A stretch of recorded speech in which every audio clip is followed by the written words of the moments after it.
부활절 후 첫 번째로 맞이하는 주일입니다.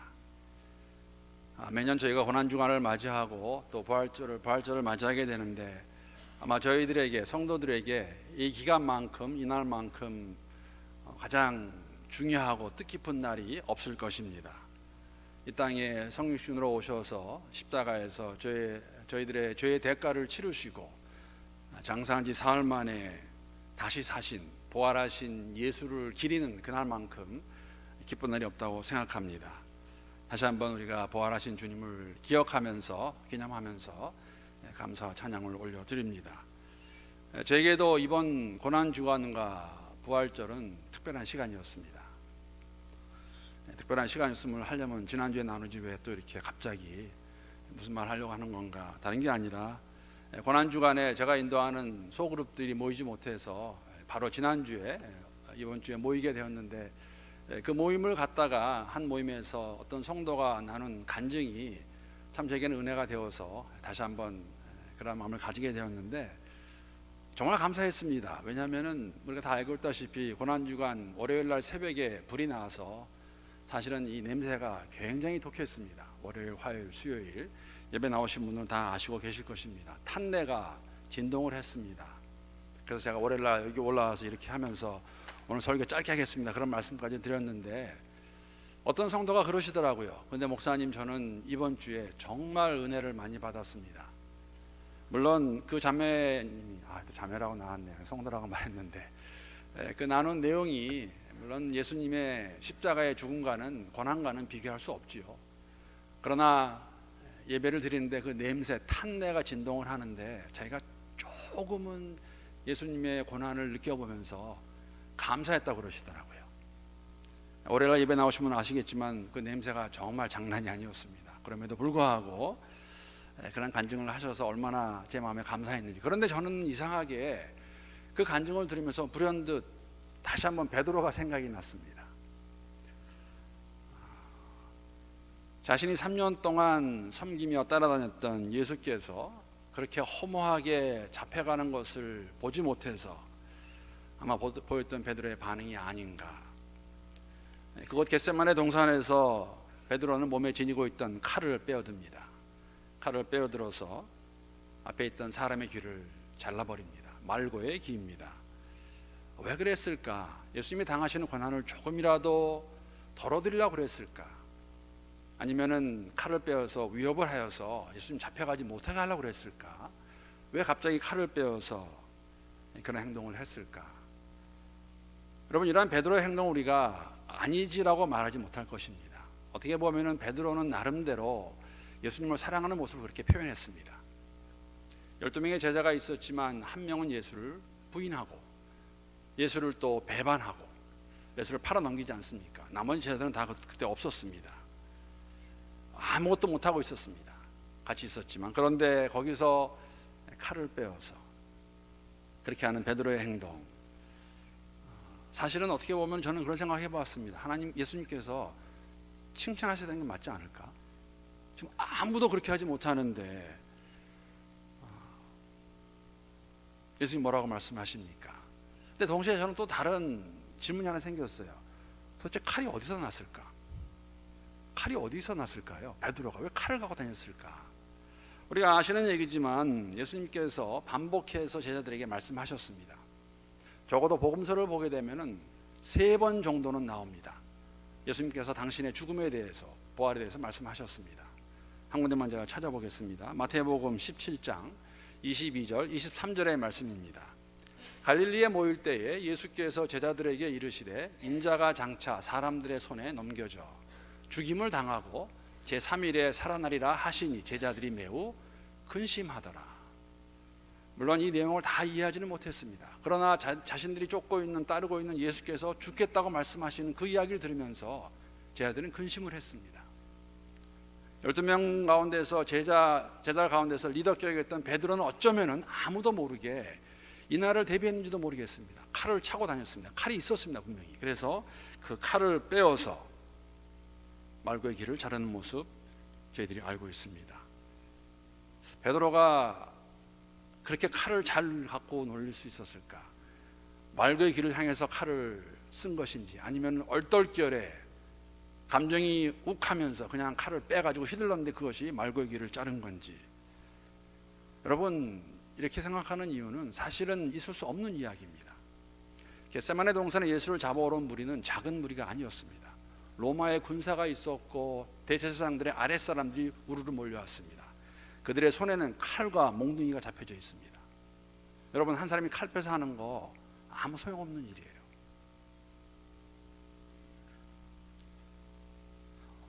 어찌하였든 간에 분명한 것은 그날 그곳에서 베드로는 칼을 휘둘렀습니다. 칼을 휘두르는 베드로에게 예수님께서 뭐라고 말씀하십니까? 그 칼을 칼집에 꼽아라 라고 말씀하십니다. 의미는 무엇이냐면은 이 길은 내가 가야 하는 길이다. 십자가의 죽음은 하나님께서 원하시는 것이다. 도로 집어넣어라. 하지 말라고 말씀하십니다. 그런데 베드로와는 다르게 손에 칼이 쥐어졌음에도 불구하고 사실은 죽이는 게 맞습니다. 죽여야 됩니다. 그런데 그 칼질을 하지 않은 사람, 오늘 함께 교독한 본문에 나옵니다. 누구입니까? 다윗입니다. 오늘 본문의 내용을 그냥 한 센텐스로 정리를 하면 사울 왕을 죽이는 것이 마땅한데 그를 죽이지 않기로 작정하는 다윗의 이야기입니다. 사울은 죽여도 됩니다. 그런데 죽이지 않는 것이죠. 오늘 본문 내용을 정리하면 이렇게 말씀드릴 수 있습니다. 오늘 본문에는 두 명의 왕이 등장합니다. 한 명은 지금 이스라엘을 다스리고 있는 통일 이스라엘 제1대 왕 사울입니다. 사울 왕입니다. 또 다른 왕은 사울을 이어서 제2대 왕이 될 다윗입니다. 지금 사울 왕과 다윗 두 사람이 등장하는 것, 이 두 사람은 다 여러분 하나님께서 기름 부어준 자들입니다. 하나님이 세우신 자들입니다. 이 왕 주위에는, 왕들의 주위에는 사람들이 있습니다. 오늘 본문을 보게 되면은 사울 왕의 주위에는 3,000명의 정예부대가 있습니다. 함께 다윗을 잡겠다고 온 사람들이 있었고, 사무엘상 23장 13절을 보게 되면은 다윗을 쫓는 자는 한 600명이 있었습니다. 만약에 지금 엔게디 광야에서 전투가 일어난다면 여러분 3,000명의 정예부대와 600명의 어떻게 보면은 다 알 수 없지만 5대1입니다. 전쟁이 나면 누가 이길까요? 확률을 따지면 사울이 이기죠. 그뿐 아니라 지금 사울에게는 예루살렘에 사울의 명령 하나면 바로 다가올, 말을 타고 달려올 군사들이 있습니다. 이 두 주위에 3,000명이 되었고 600명이지만 사람들이 있는데 이 두 사람에게 이 사람들이 말을 하는 그 모습이 나옵니다. 두 사람 다 자신들이 거느리는 부하들로부터 자신들을 위한, 왕들을 위한 말을 듣게 되는 것이죠. 두 그룹 다 뭐라고 말하냐면은 서로를 죽이라고 말합니다. 사울 왕에게는 그 사람들이 다윗을 죽여버리십시오. 다윗의 부하들도 말합니다. 사울을 죽여버리십시오. 여러분, 그러나 아무리 옆에서 이렇게 조언을 해주고 말을 해주어도 결정을 내리는 사람은 본인밖에 없습니다. 물론 우리가 이 세상 살아가면서 필요한 말들을 들어야 됩니다. 조언들이 필요합니다. 그러나 마지막 결정을 내리는 것은 여러분 누구를 탓할 수 없습니다. 본인의 결정입니다. 본인이 결정을 하고 거기에 따르는 책임을 져야 된다는 것이죠. 지금 다윗과 사울 왕에게는 사람들이 부축입니다. 말을 합니다. 사울에게는 가서 다윗을 죽이십시오. 다윗에게는 사울 왕을 죽여버리십시오. 그러기에 우리에게 중요한 것은 여러분, 우리가 무슨 결정을 할 때에는 사람의 관점으로 하시면 안 됩니다. 하나님의 관점으로 하셔야 됩니다. 아무리 옆에 있는 사람들이 다윗의 신복들이 사울을 죽이라고 말하지만 다윗은 사울 왕을 죽이지 않기로 결정합니다. 왜 그랬을까? 왜 그랬을까요? 하나님의 감동이 있었기 때문에 그렇습니다. 신약의 단어로 표현하면 성령의 인도 보호하심이 그와 함께 했습니다. 성령께서 그 일을 허락지 않으시는 것이죠. 오늘 본문은 사실은 굉장히 좀 쑥스럽고 우스운 장면입니다. 그렇게 잘 그럴싸하게 써놨는데 왕도 몸의 자연현상을 피할 수는 없는 것 같아요. 여기 보게 되면은 사울 왕이 구란으로 간 이유가 뭐냐면 뒤를 보러 갔다입니다. 뒤를 보러 갔다. 네이처 컬이에요. 왕도 자연현상 피할 수 없습니다. 뒤로 보러 가는 것은 영어로는 넘버 2라고 그럽니다. 우리말로 하면은 똥누로 들어갔습니다. 대변 보러 들어갑니다. 구란으로. 그 이야기입니다. 대변을 보기 위해서 겉옷을 벗어놓고 이를 보고 있는데 뒤에서 다윗이 옵니다. 사울은 지금 아무것도 몰라요.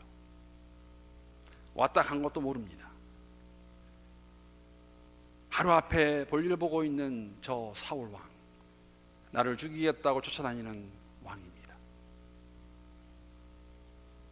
나의 삶을 어렵게 만드는 왕이죠. 그래서 칼을 들어서 손에는 칼이 있고 사울은 알지도 못하고 뒤에서 칼을 찌르는 것이 사실 맞습니다. 찌를 수 있습니다. 찔러야 되는 것이죠. 자신뿐만 아니라 자신을 쫓는 600명의 사람들이 지금 보고 있는데 가서 빨리 죽이라고 그러는데 죽이는 게 맞는데 다윗은 죽이지 않습니다. 여러분, 사람들의 말도 무섭지 않습니다. 왜? 지금은 전시 상황입니다. 3,000명의 군대를 이끌고 사울이 먼저 쫓아왔어요. 왜? 자기를 죽이겠다고. 전시 상황에서 싸움을 벌이다가 죽는 것은 괜찮습니다. 이스라엘 사람들이 아무도 말 못할 것이에요. 베드로와 다르게 만약에 다윗이 베드로와 같이 그 칼을 들어서 한 번만 눈 감고 내리치면 지금까지의 쫓기는 삶, 비참한 삶, 어려운 삶을 다 끝낼 수 있는데 다윗은 안 합니다. 하지 않는 거 저희가 알 수 있습니다. 왜 사울을 죽이지 않았을까? 왜 사울 왕에게 칼을 꼽지 않았을까? 이걸 알기 위해서는 여러분, 다윗이 어떠한 사람인가 저희들이 이해를 하셔야 됩니다. 다윗이 어떠한 사람인가? 여러분, 다윗은 정말 보잘것없는 사람이었습니다. 여러분 기억나시죠? 하나님께 선택한 사울 왕이 하나님의 마음에 합당하지 못합니다. 죄를 짓고 회개하지 않습니다. 그래서 하나님께서 사무엘에게 말합니다. 저 이새의 집에 가서 내 그 중에서 한 명을 선택하리라. 이새에게는 아들이 8명 있었는데 아버지 이새조차도 다윗을 우습게 여겼어요. 7명 다 보여주고 끝났는데 없어요. 그랬더니 사무엘도 의아하죠. 아니 다 보았는데 없네. 또 없습니까? 아 예, 막내가 있는데 지금 들판에서 들에서 양을 치는 목동입니다. 목동. 그래서 그 목동을 데리고 옵니다. 데리고 왔더니 하나님께서 이자다, 이 사람이라고 말씀하시죠. 다윗은 어제도 그 일을 했고 그저께도 그 일을 했고 장래도 그 일을 했고 오늘도 그 일을 하다가 불려온 자입니다.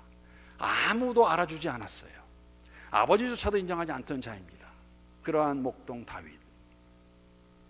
여러분, 목동이 들판에서 뭐 할까요? 양떼 치는 거죠. 양떼 보호하는 거죠. 우리는 다윗이 양떼만 치지 않고 아니면 양떼를 잘 보호하기 위해서 했던 일을 저희들이 알고 있습니다. 무슨 일을 알고 있냐면은 다윗이 형들에게 음식을 주기 위해서 블레셋과 싸우고 있는 이스라엘 군대 형들을 향해서 음식을 가지고 갔을 때에 뭐 다 아시는 이야기입니다. 다윗이 돌 판매질을 잘해서 골리앗의 이마에다가 딱 맞춰버립니다. 여러분, 돌 판매질해서 누구 이마에다 그렇게 세게 맞히는 거 이게 하루아침에 이루어질까요? 절대 이루어지지 않습니다. 다윗은 목동으로 들판에서 양떼를 칠 때에 시간이 날 때마다 돌을 쌓아놓고 오늘은 한 1m 정도에서 돌을 던져서 맞춰봅니다. 돌 판매질 하든지. 잘 맞네. 1m. 한 몇 달 있다가 한 3m, 5m, 10m. 다윗은 시간이 날 때마다 돌 판매질을 연습했습니다. 그랬기 때문에 골리앗 앞에서 두려워하지 않고 그것을 돌려서 이마에다 맞추는 것이죠. 이런 들판의 경험을 다윗은 이렇게 고백합니다. 사자나 곰으로부터 양떼를 보호할 수 있었던 것은 물론 돌판매질로 그들을 물리쳤지만 여호와께서 그를 보호하셨기에 가능하다고 말합니다. 하나님이 하셨다고 말합니다. 이 동일한 하나님께서 골리앗을 물론 또다시 돌판매질을 하겠죠. 넘어뜨리게 하는 것은 자신이 아니라 하나님이 하신다고 고백합니다. 다시 말씀을 드리면 다윗에게는 하나님을 전적으로 신뢰하는 믿음이 있었습니다. 하나님이 하실 것이다. 사울 왕을 죽일 수 있는 절호의 기회가 왔지요. 하늘이 주신 기회라고 말할 수 있습니다. 부하들은 그렇게 말하고 있어요. 3,000명을 데리고 온 사울 왕이 뒤를 보기 위해서 굴 안에 아무도 없는 그 상태에서 저 안에 있던 다윗이 칼을 들고 와서 창을 들고 와서 뒤에서 한번 찍으면 다 끝납니다. 근데 죽이지 않죠. 왜?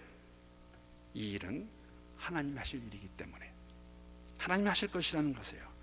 여러분, 한 나라에 하나님이 선택한 그 이스라엘 나라에 두 왕이 있는 것은 누구의 문제입니까?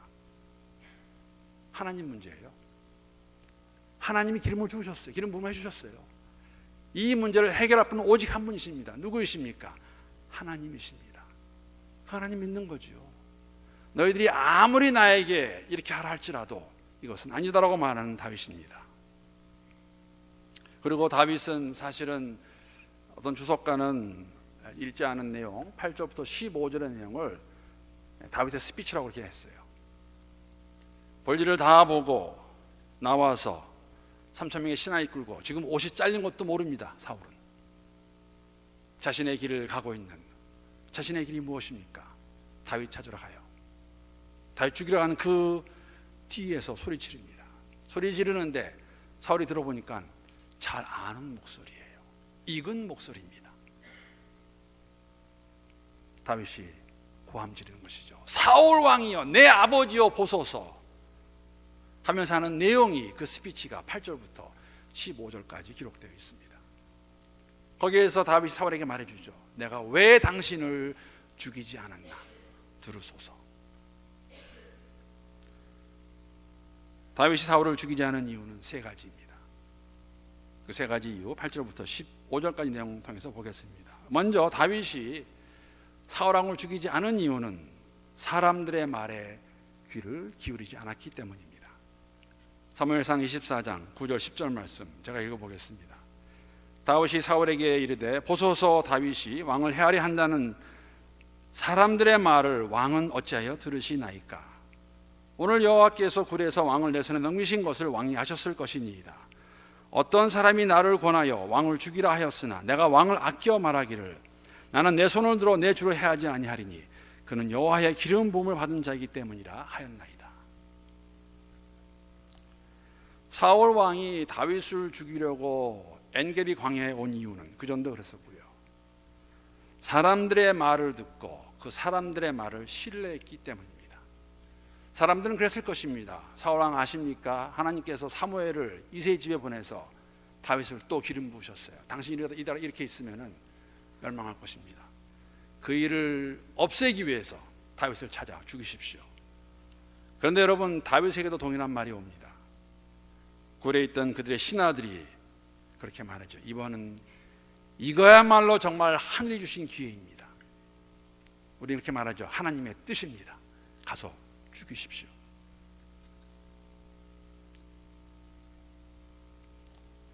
그런데 다윗은 허락하지 않지요. 여러분, 다윗을 쫓아서 광야의 생활, 정말 비참한 생활입니다. 어려운 생활입니다. 도망자의 생활입니다. 아내도 볼 수 없습니다. 자식도 볼 수 없습니다. 먹을 것도 만만치 않습니다. 읽어보세요. 그렇기 때문에 사실 신하들은 그런 마음이 있었을 거예요. 당신이 못하면 내가 하겠습니다. 왜냐하면 7절에 보게 되면 부하들에게도 사울 왕의 목숨에 손을 대지 못하게 금했다라고 기록하고 있습니다. 이 금했다라는 것은 원어의 뜻을 보게 되면 이런 뜻이 있습니다. 꾸짖었다, 호통쳤다, 붙잡았다, 말렸다, 타일렀다. 여러분, 지금 600명은 굉장히 힘듭니다. 지금. 그래서 말했을 거예요. 다윗 왕한테 죽이십시오. 당신 못하면 우리가 하겠습니다. 허락만 하십시오. 예스만 하십시오. 그래서 그들을 꾸짖고 호통치고 나무라고 달래고 안 된다. 사울 왕은 하나님이 세우신 왕이다. 안 된다. 그래서 사실 어쩌면은 그 말을 듣고 창이었는지 칼이었는지 알 수 없지만 사울의 뒤까지 가던 다윗의 마음에는 그래, 내가 이번에는 다 끝내버리고 말지 하고 갔다가 그 앞에서 옷자락만 베고 옵니다. 근데 그것까지도 그의 마음에 찔림이 있었어요. 이것도 아닌데, 이것도 하지 말아야 되는 건데, 그런 마음이 있었다는 것이죠. 다윗은 사울 왕을 죽이지 않습니다. 왜냐하면 사울 왕을 자신의 손으로 죽이는 것, 자신뿐만 아니라 사울도 왕으로 세우신 하나님이 원하시는 일이 아니라는 확신이 있었기 때문에 죽이지 않습니다. 그래서 사람의 말을 듣지 않습니다. 다 그렇게 말해도 듣지 않습니다. 이 말씀을 준비하면서 그런 기도를 주 앞에 올려드렸습니다. 하나님, 제게도 이런 영적 분별력이 있을 수 있도록 도와주시길 바랍니다. 부족한 것이 참 많습니다. 성령 그 사람을 긍휼히 여겨주시고 불쌍히 여겨주셔서 사람들의 말에, 사람들의 조언에 귀를 기울이지 않고 진정으로 주의 음성을 잘 듣고 분별할 수 있도록 하나님 도와주십시오.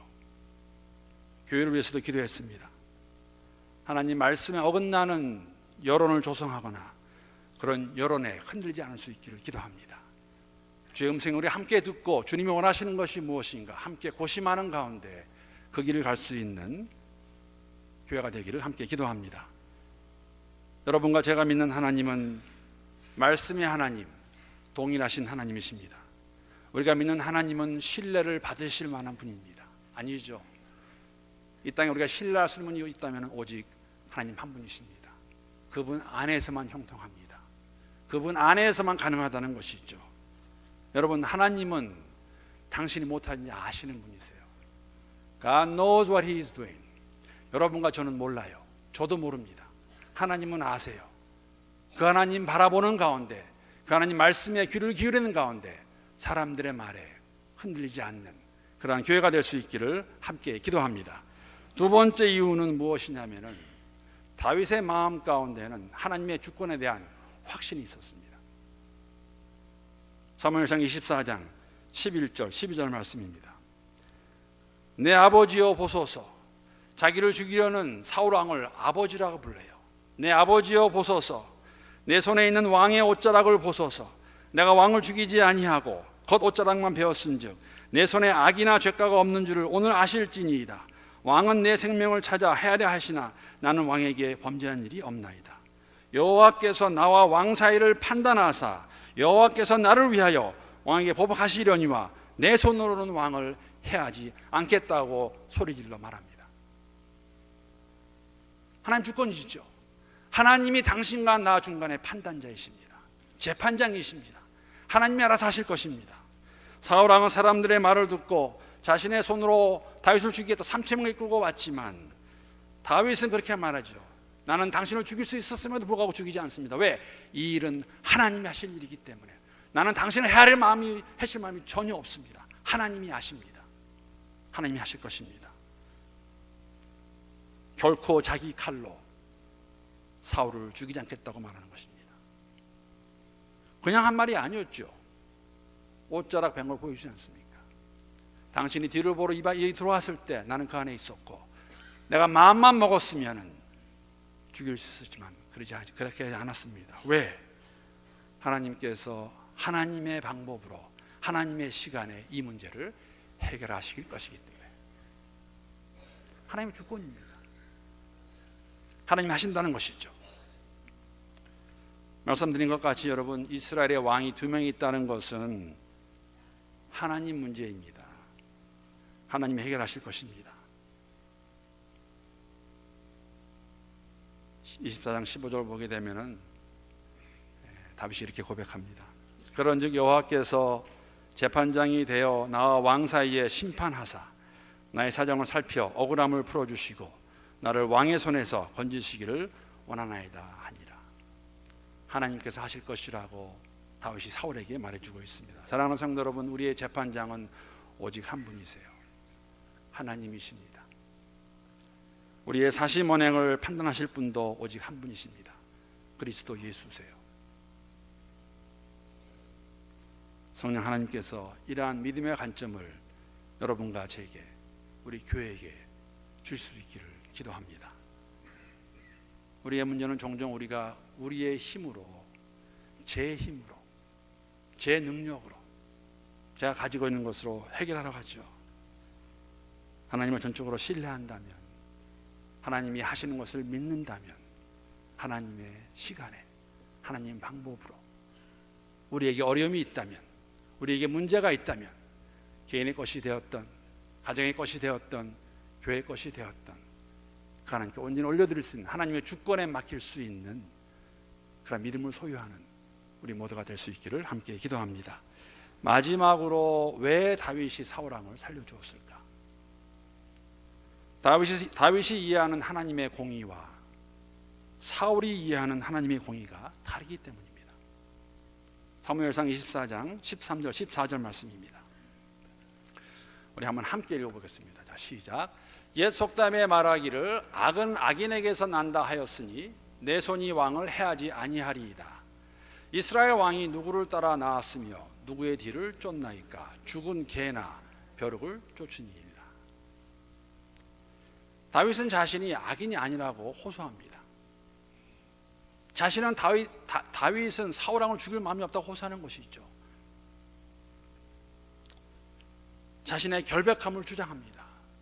내가 오늘 사울왕 당신을 죽일 수 있었지만 죽이지 않았습니다. 나는 그런 마음이 없습니다. 비록 내 삶이 힘들고 어렵지만은 하나님이 알아서 하실 것입니다. 나는 그런 마음 없습니다. 근데 왜 당신 나 죽이려고 그럽니까? 반면에 사울왕은 자신이 재판장이 되어서 다윗을 어떻게 취급합니까? 죽은 개와 벼룩같이 취급해요. 아무 쓸모없는 존재, 너 같은 자 하나 죽여도 상관없다. 다윗 왕? 네가 어떻게 왕이 될 수 있느냐? 내가 왕이 있는데. 하나님까지 무시하는 것이죠. 그럼 이 싸움은 여러분 다윗과 사울 왕의 싸움이 아닙니다. 사울과 하나님의 싸움이에요. 사울 왕도 다윗도 세우신 분은 하나님이셨습니다. 근데 어떻게 사울 왕이 다윗을 이렇게 개 벼룩 정도로, 죽은 개 정도로, 벼룩 정도 취급할 수 있습니까? 자신이 재판장이 됐잖아요. 이것이 공이다. 내가 왕인데 어떻게 왕이 있을 수 있느냐? 자신의 손을 죽이기 원했던 사울 왕의 모습입니다. 여러분, 이것을 어쩌면은 사울 왕에게는 마음 가운데 실망, 불만이 있었는지 모르겠습니다. 그렇지 않겠어요? 하나님 나를 세우시고 어떻게 또 세울 수 있습니까? 내가 기름 부은 자인데, 사무엘이 나한테 와서 나를 기름 부었는데 왜 다윗을 왜 세우십니까? 라고 말할 수 있죠. 근데 여러분, 이 일은 사울이 자초한 일이었어요. 하나님을 망각하고 지내지 말아야 할 제사를 사무엘을 기다리지 않고 자신의 마음대로 제사를 지냈어요. 회개도 하지 않았습니다. 사람 앞에서 그럴싸하게 말은 했는데 그 회개는 그냥 회개가 아니었어요. 그래서 하나님께서 사울을 버리십니다. 회개하지 않았기 때문에 다윗을 새롭게 세우셨지요. 이 싸움은 사울 왕과 다윗의 싸움이 아닙니다. 이 싸움은 사울 왕과 하나님의 싸움이라는 것이죠. 사울에게 필요한 것이 있다면 자신의 죄를 분명하게 보고 깨닫고 진정으로 회개하면 됩니다. 빠를수록 좋습니다. 그러나 사울은 그렇게 안 하지요. 저희가 알고 있습니다. 사울은 나중에 비참하게 죽을 것입니다. 시간이 지난 다음에 하나님의 때에. 말씀을 마칩니다. 오늘 본문은 두 왕의 이야기입니다. 하나님이 세우신 왕들의 이야기입니다. 그러나 두 왕의 삶의 여정은 하늘과 땅만큼 차이가 있었습니다. 사울 왕과 다윗의 모습, 이러한 생각도 가져보았습니다. 저는 맞다고 생각합니다.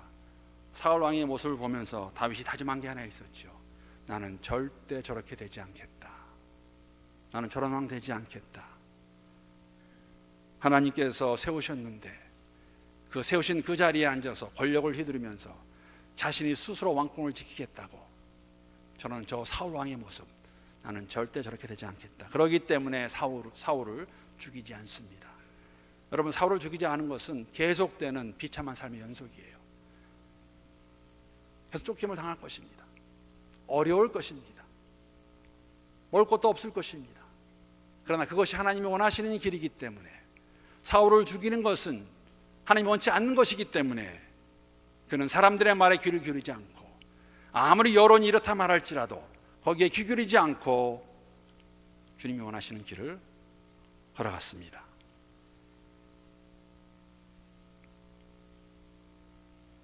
사울 왕의 길을 가지 않기로 마음의 뜻을 세웠기 때문에 다윗이 선택한 길은 힘들고 고달픈 길이었습니다.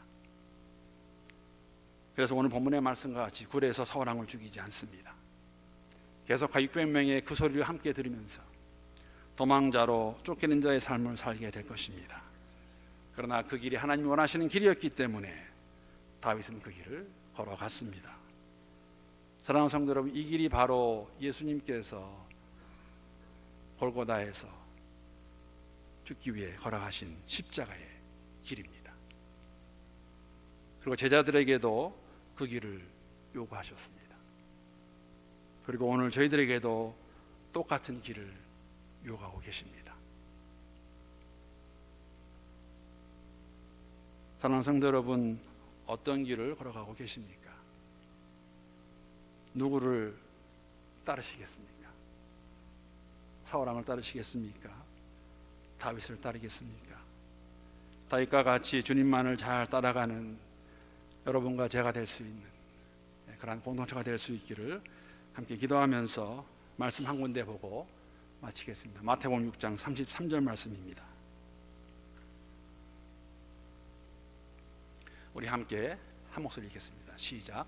그런즉 너희는 먼저 그의 나라와 그의 의를 구하라. 그리하면 이 모든 것을 너희에게 더하시리라.